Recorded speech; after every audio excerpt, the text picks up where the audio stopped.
السلام علیکم اسٹوڈینٹس، ہم پڑھ رہے ہیں فائنینشیل اکاؤنٹنگ۔ فائنینشیل اکاؤنٹنگ کے اندر آج ہمارا ٹاپک ہے کہ rules for deciding whether a transaction is on cash or credit یا a transaction is cash or credit۔ آیا ہم جو ٹرانزیکشن کر رہے ہیں وہ نقد ہو رہی ہے یا ادھار پہ ہو رہی ہے؟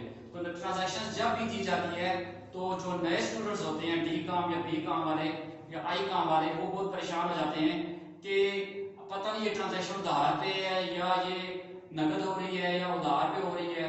آج ہم اس کے رولز پڑھیں گے کہ ٹرانزیکشن ادھار پہ کب ہوتی ہے اور اور نقد کب ہوتی ہے، ٹھیک ہے؟ تو اس کے رولز پڑھیں گے۔ تو سب سے پہلے ہم یہ دیکھیں، لکھا ہوا ہے a transaction is regarded as cash۔ Transaction کو اس وقت کیش تصور کیا جائے گا، کیش خیال کیا جائے گا جب number 1 if the word cash is mentioned in the transaction۔ اگر لفظ کیش ٹرانزیکشن کے اندر موجود ہے تو آپ کی ٹرانزیکشن جو ہوگی وہ کیش ٹرانزیکشن کرائے گی۔ For example goods purchased for cash rupees 3000 from Ali. اب یہاں دیکھیں 3000 روپے کی چیزیں خریدی ہیں فار کیش، لفظ کیش ٹرانزیکشن کے اندر آ گیا ہے۔ فرام علی، علی بے شک آئے، علی سے چیزیں خریدی ہیں۔ اب یہ نہیں ہے کہ علی کا نام آیا تو اسٹوڈنٹ کیا کریں گے کہ ادھار سمجھ لیں اس کو، نہیں، لفظ کیش بھی تو آیا ہے نا۔ تو اس لفظ کیش کا مقصد یہ ہے، مطلب یہ ہے کہ علی سے نقد پہ چیزیں 3000 کی نقد چیزیں خریدی ہیں، لہٰذا کیش پہ خریدی ہیں، تو یہ ہماری ٹرانزیکشن کیش پہ آئے گی۔ تو لہٰذا یہ پتہ چلا کہ جب لفظ کیش ٹرانزیکشن کے اندر مینشن ہو، بیان ہو، لکھا ہوا ہو تو ہماری ٹرانزیکشن کیش ہوتی ہے۔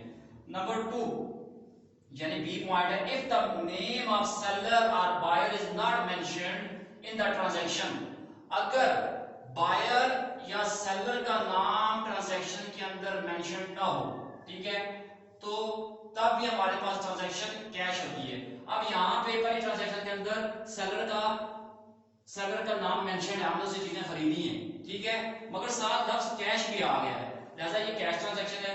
دوسری شرط یہ ہے کہ بائر اور سیلر یا بائر کا نام ٹرانزیکشن کے اندر مینشن یعنی بیان نہ ہو، لکھا ہوا نہ ہو۔ اب دیکھیں for example goods purchase for ₹4000، goods purchase for ₹4000۔ اب آپ اس کو دیکھیں، اس ٹرانزیکشن کو، اس میں لفظ کیش نہیں ہے، مگر آپ یہ بھی دیکھیں کہ ساتھ سیلر کا نام بھی نہیں ہے۔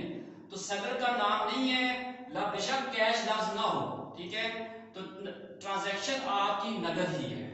تو گڈس پرچیز فار ₹4000، اس کا مطلب یہ ہے کہ اس ٹرانزیکشن کے اندر سیلر کا نام موجود نہیں ہے تو ٹرانزیکشن کیش پہ ہے۔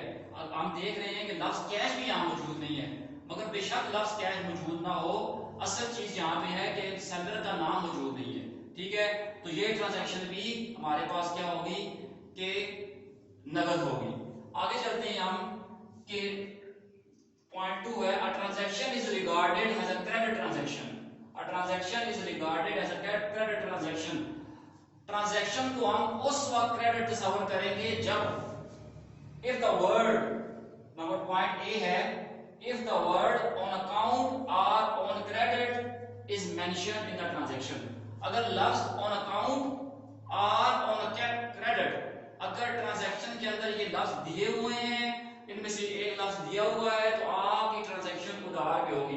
ایگزامپل 1 دیکھیں goods purchase for ₹7000 on credit, صاف صاف پتہ چل رہا ہے آن کریڈٹ لکھا ہوا ہے، ٹھیک ہے، کیش کا لفظ اس میں ہے ہی نہیں ہے، تو آن کریڈٹ لکھا ہوا ہے، 7000 روپے کی چیزیں ادھار پہ خریدی ہیں۔ تو کریڈٹ کا پہلا رول یہ ہمیں پتہ چلا کہ ٹرانزیکشن کے اندر لفظ آن اکاؤنٹ یا آن کریڈٹ لکھا ہوا ہو تو ہماری ٹرانزیکشن ادھار پہ ہو جائے گی۔ دوسرا رول یہ ہے کہ the name of buyer or seller is mentioned in the transaction and word cash is not mentioned۔ Buyer اور سیلر کا نام لکھا ہوا ہو مگر لفظ کیش نہ لکھا ہوا ہو، ٹھیک ہے، بائر اور سیلر کا نام لکھا ہوا ہو مگر لفظ کیش نہ لکھا ہوا ہو۔ تو گڈس پرچیز، ایک ایگزامپل لے لیں، goods purchase for ₹10,000 from mister Akram, ٹھیک ہے، goods purchase for ₹10,000 from mister Akram.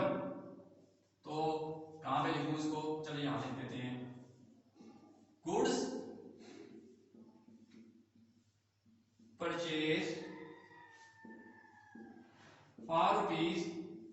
10,000